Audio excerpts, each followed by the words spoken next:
Stacey is crushing not only the nonprofit game, but the for-profit as well. Stacey, thanks for being a part of our podcast today. Thanks for having me. I'm excited to be here. Hey, take just a minute and let our audience know a little bit more about who you are. Obviously, I said you're from Fort Worth, Texas, who you are and what you've got going on right now. Sure. Well, I'm sort of a self-proclaimed small town Texas girl, originally from Abilene, Texas, which is a little bitty town, about 100,000 people. And that town wouldn't be there if there wasn't for two colleges and an Air Force base. Yes. So grew up there, the daughter of a true entrepreneur. My mom ran 5 clothing stores for 44 years. And so I sort of learned from her how to, learn from her example, I guess, how to run a business and really take things and go bigger and louder. And so my husband's a police officer. So in 2012, I really saw a gap in the marketplace for police officers and off-duty work. A lot of them, especially in Texas, in the smaller departments, they don't make a lot of money. So I said, there's got to be a better way these guys can seek out the off-duty work that they need. And so I created a marketplace for off-duty work so they can go and grab as much or as little work as they want or need for, those unexpected expenses like, I don't know, maybe a vacation or braces or whatever. And I worked really hard for about 2.5 years while working a full-time job, while raising 2 boys, while my husband was a police officer, never home, taking this idea and trying to make it happen. And in September of 2014, I was in the bathroom getting ready for work. True story. Normal day, the doorbell rang. It was FedEx. They had a package for Point Blank Safety. At that moment, Point Blank Safety didn't get packages. It was still an idea and me and a business card, right? So I open it up and it's a $1.5 million contract to use our officers on a managed lane project from Dallas to Denton. So literally overnight went from, after 2 years of hard work, but right. It's always a 2-year, 10-year, 20-year overnight success, right? Exactly. It always happens that way. Yeah. So went from, commission salesperson to running a multi-million-dollar company. We're now the largest. Did you cry? Did you shout? What'd you do when you opened that package up? Well, first you go, wait, how many zeros are in a million? Like what? And girl. Of course it's 300 pages, so you sit down and start reading all the details. But yeah, I think my husband quit his job that he was doing that day to become a reserve officer so he could work with us. And luckily police are a tight, brotherhood. So spreading the word that we needed officers for this job was pretty easy. But yeah, it was crazy, very exciting. And then the kicker, Ken, is that we needed $5 million in insurance. Well, if you don't know, $5 million in insurance is about $14,000. I didn't have $14,000, but I wasn't going to let $14,000 stop me from changing my life, changing my kids' lives, changing officers' lives. So we literally sold everything. We went back down to just nothing. We sold every single thing we had to come up with $14,000. We ended up coming up with it, and now we're the largest traffic safety company in the state of Texas. I love it. So you don't know this, but every day in my journal, my 10X journal, I write my goals down, but I write down what problem can I solve today? Right. And really the root of every entrepreneur is you see a need and you see a problem and you fill that gap. And so you're sitting there one day and you get a package from FedEx and it's a $1.5 million contract. Every entrepreneur and business owner who's watching this podcast or listening to this podcast is like, I want to know what that's like because they may have been hustling every day. Talk to me about the emotions inside you when you're thumbing through a 300-page document and it's $1.5 million. I don't know that I can explain it. I feel like, just thinking about it, it's kind of a blur. After we got it, and then the 2 weeks after that, when we were selling everything and trying to get enough officers, I didn't mention they wanted us to start in 2 weeks. So, simple, right? We didn't even have any processes in place. We didn't know, I was just out there hustling, trying to get some traction on my idea. And I had met with a company, the company that gave us a couple of times, but they never indicated, oh, we're definitely going to hire you, or, we love your idea, how it simplifies the process for us of hiring officers. They never said any of that, so I had no idea that they were actually considering, using us. And then when we got the contract, it was like, oh my God, I did it. I believed I could do it and I did it. And, I think back on I call them dream killers, all the people that said, that's not a thing, that'll never work, that's not a real company, all those people that, tried to kill my Stacey, dream. what would you say to entrepreneurs who are listening to our podcast today, who have what I call them vampires? They'll suck the life out of you. Mm-hmm. What would you say? And a lot of times the difficult part is they're either family or they're close friends. Stop talking to them about it. Stop. Come on. Don't talk to them about the business. Talk to them about everything else. Love them, all that, but do not confide in them about what's going on in your business. Or I have a friend that always says, just tell them the good stuff. Just tell them how great it's going.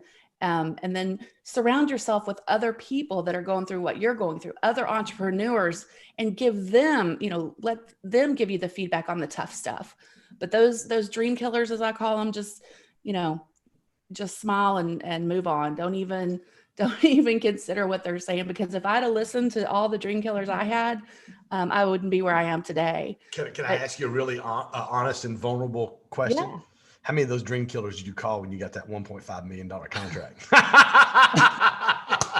Probably all of them. A couple of them. You better believe I'd have been like, on speed dial. Dream killer number 1, dream killer number 2, dream killer number 3. Hey, can I tell you what I just got in the mail? Right. Do you see I love it. Right. I love it. I absolutely love it. So talk about, obviously we talk a lot about mindset, strategy, leadership development on our Grow Stat Drive podcast.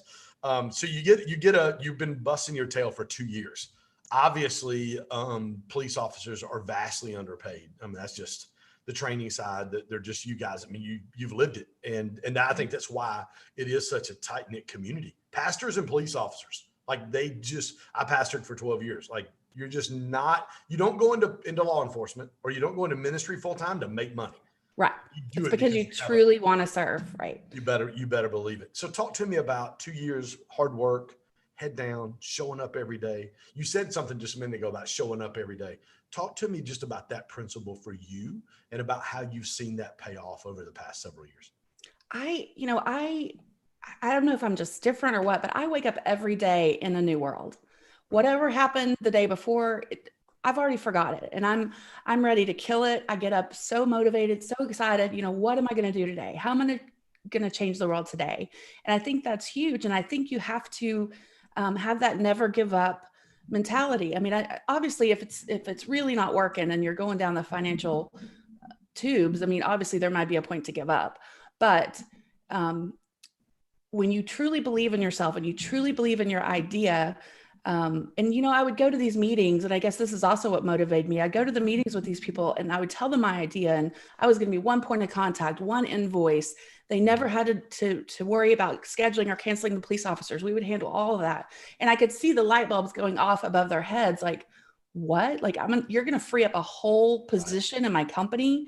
I could see it. So that also motivated me to keep going, because you could see how they got it, if you will. And I think it's just all about believing in yourself. And, I always say never give up. And people say, well, it's got to be more than that. But I don't know that it is. I think you just have to have the tenacity and the desire to want to change your life. My mom used to always say, you are the only person that can change your life. No one's going to show up at your door handing you a $1.5 million contract. You got to go get it. Right. So if you're not happy in your paycheck to paycheck or your 9 to 5, you've got to make the decision to do something about it. And that was me. I wasn't happy having more bills than money. I didn't like that. Yeah. So I said, I'm going to fix this. I'm going to do something about it, and I'm going to make it better for me. I'm going to make it better now we have 200 officers that work for us. So, and now that's really motivating, right? When you have 200 guys waiting for work every month, you got to get up and get those contracts. Get it done. So out of that for-profit, you started a nonprofit. Talk to our audience a little bit about that nonprofit and about you and your husband's heart to be able to give back to first responders. Sure. In 2017, we looked at each other and we said, we've been so blessed. I mean, this has just been an amazing ride, and things have just exceeded any expectation we could have had for success. And so we said, how can we give back? And we started looking at a lot of different charities that we could give to. And there's a lot of good ones out there, but there's a lot, Ken, that really only a tiny bit of your money actually goes to the cause. Mm-hmm, Like, mm-hmm, they're paying their CEOs mm-hmm. godly amounts of money. I can Right. imagine. But so we just said, you know what? We started this company. Why don't we just start our own? Why don't we just do it our way and do it the way we want to do it? And so we did. We started Blue Family Fund. It's a 501c3 in the state of Texas. It's totally self-funded. We pay all the expenses for the nonprofit ourselves. And so every single dollar that you donate goes to help a family of a fallen or injured first responder, or for a scholarship for a dependent of a first responder.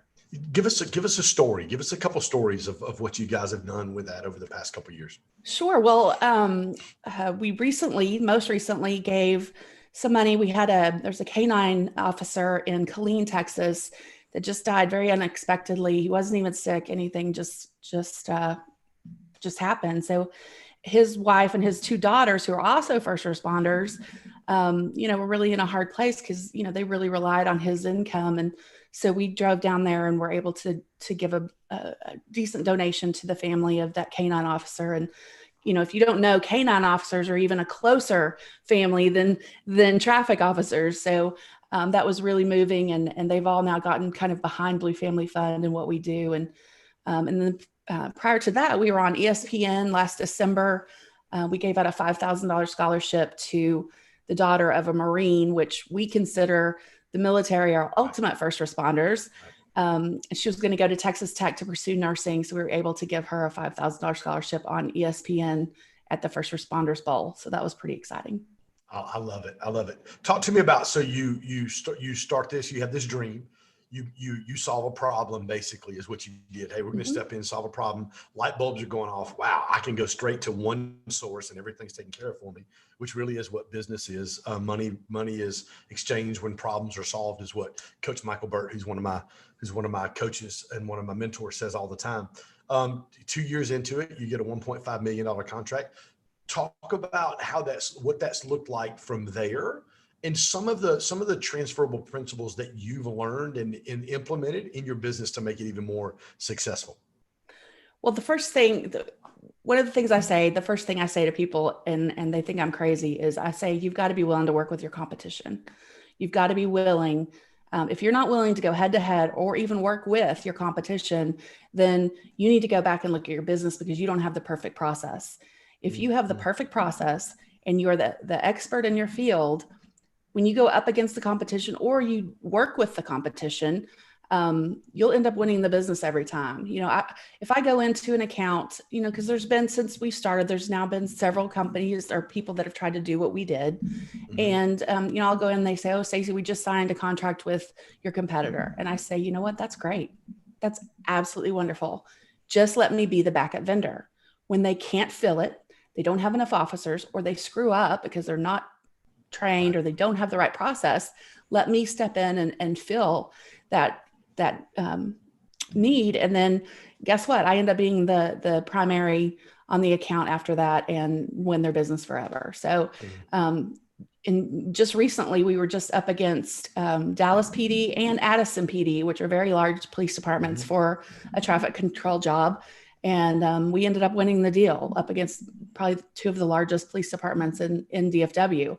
So you got to be confident. You got to go for the big deals. You got to bag those elephants, as they say, because your business is never going to be scalable if you're just running on one-off sales. The small things. Yes, they all add up, but if you're not going after the big ones, you're never going to get to the level of success that's really scalable and really a business. Yeah, my coach says go after blue marlins, not blue gills. Right, exactly. If you're going to fish, man, you're going to go after blue marlins, not blue gills. I love that. So started the business. 2 years later, boom, you get an envelope, $1.5 million, selling everything you got so you can pay for $14,000 worth of insurance to start in 2 weeks.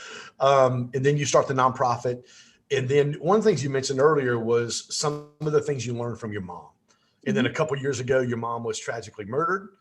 We talked about that a little bit off air. Walk us. So, man, everything in life is like awesome. And then bam, you get that call. Talk to me about that process for you, and what does that look like? Well, she was my biggest cheerleader. She, a little bit old school. So she probably was one of the kind of dream killers at first. She was like, you're going to do what? And that, Right. it's to her, she ran retail stores for 44 years. So to her, a business was a brick and mortar and, you sell a product that, that to her, that was a business. But then, she really tried to understand it and get into it and eventually became really my biggest cheerleader. So, I would go to her and she got to the point, it was so funny because, she's, like I said, kind of old school. And I would say, oh, Mom, I'm going to be on this podcast. And, after she finally figured out what a podcast was and all that, then she would say, oh, Stacey, wait, how many downloads do they have? Is that really a good one for you? Is that a good, so she got really into it and started realizing the value of basically the free advertising of a podcast. Right. And so we talked every day. And so life has totally changed for me. I feel like there's just a big gap there without her support and just being able to call her. And, she, like I said, I grew up in retail. She ran clothing stores. So, we would go over all the details of a meeting and she'd say, okay. And then at the end, she'd go, okay, now the important part, what are you going to wear? She's a retail person. Right, so, right.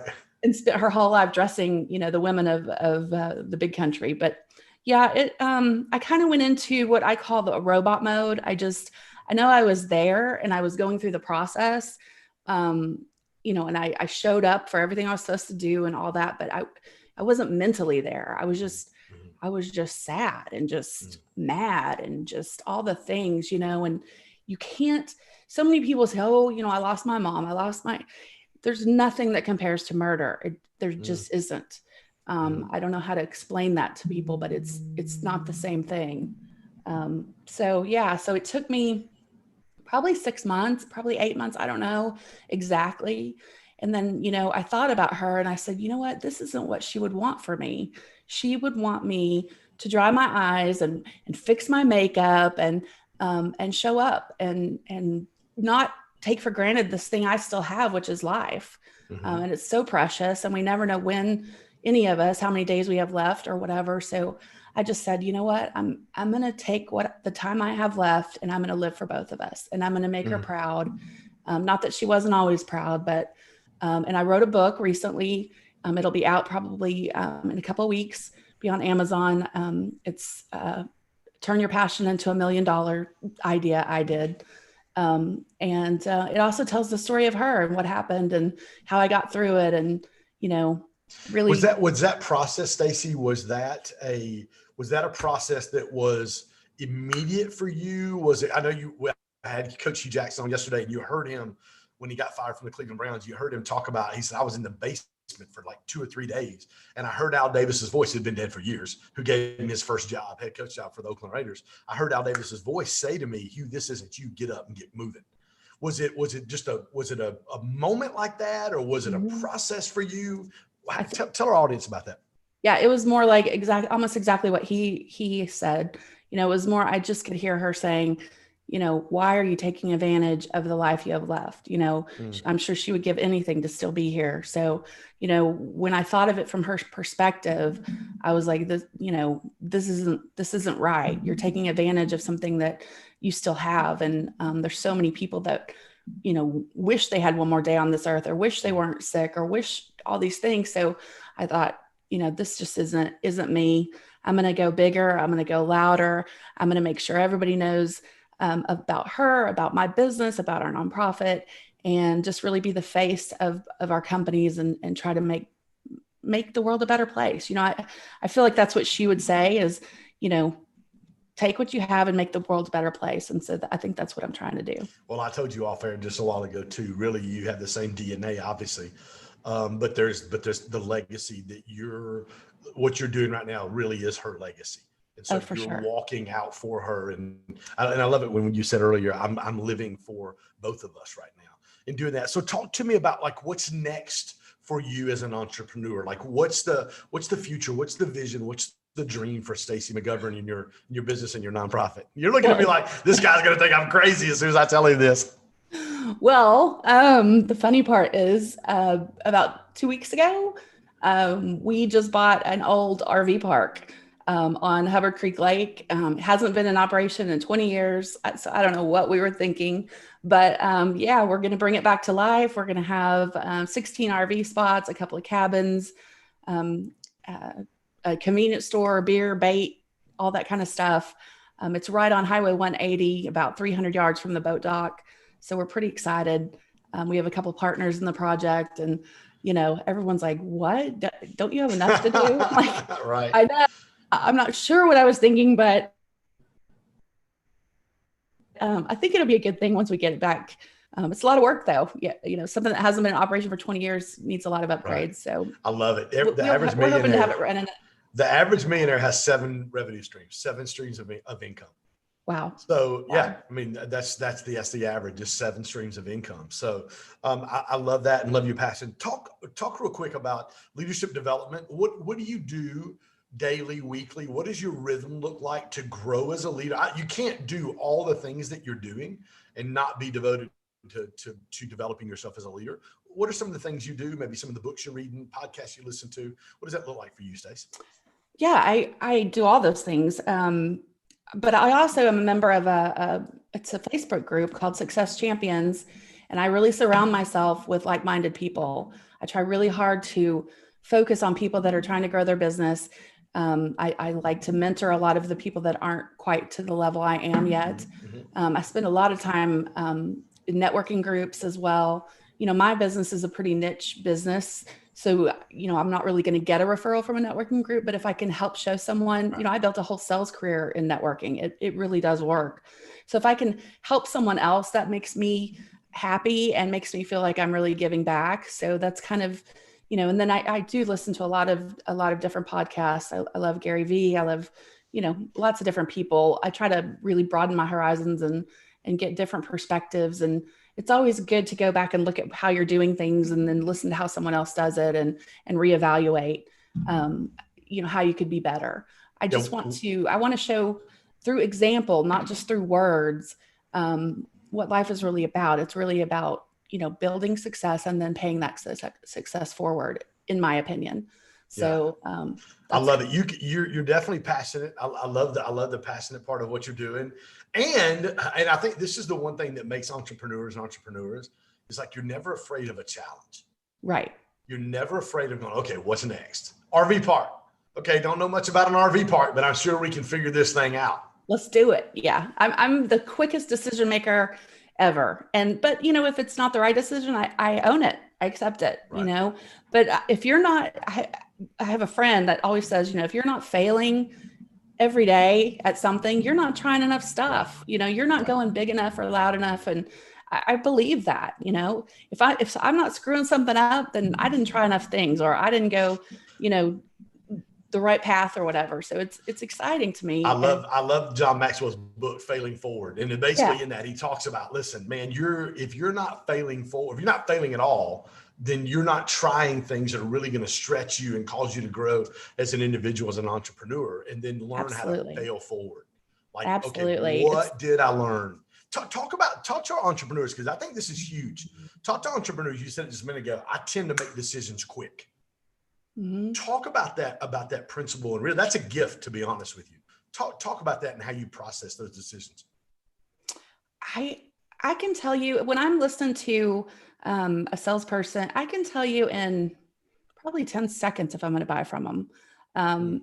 You just know, or at least me, I just know if it's a good deal or not, and if it's worth my time. That doesn't mean I haven't made a lot of mistakes, because I have.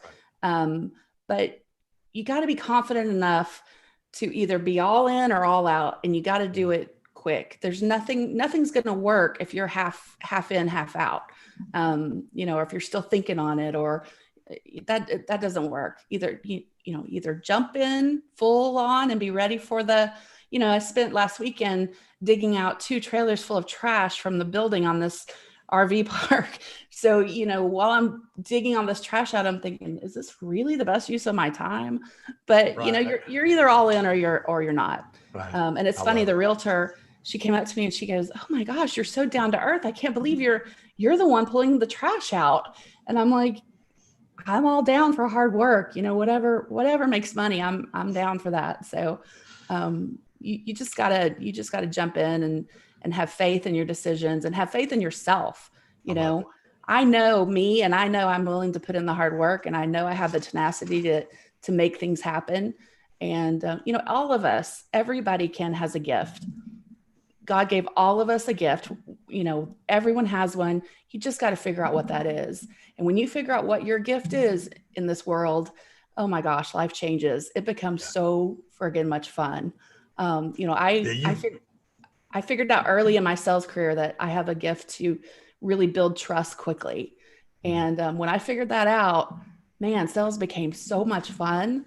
I loved it, or still do. So, yeah. I love it. You've heard this before. The two most important times in your life are the day you're born and the day you figure out why.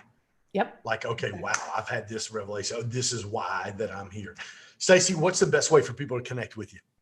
Sure. I'm on all social media, but staceymagovern.com is my website if you want to book me to speak or book me to be on a podcast. But we're also pointblanksafety.com and bluefamilyfund.org. And like I said, if you make a donation, every single penny goes to help a first responder. I love it. Stacey, thanks so much for spending some time with us today and praying for you. Obviously, you've got some closure coming up on your mom's case that's outstanding. So, man, I'll be praying for you. Team be praying for you as well, and excited to continue relationship and watch what's next for you. Thanks. I really appreciate your time. It was great. You are more than welcome. Hey guys, thanks for joining us on our Grass Tech Drive podcast. Look forward to seeing you tomorrow at noon Eastern time. I've got a fellow Grant Cardone licensee, Omar Medino from the Miami, Fort Lauderdale area, owns, I think 6 or 7 franchise locations for Smoothie King, entrepreneur for about 20 years, absolutely crushing it. It's going to be a great interview. Stacey, thank you so much for being a part of today. Have a great day. Enjoy your day and have fun in that RV park, taking that trash out.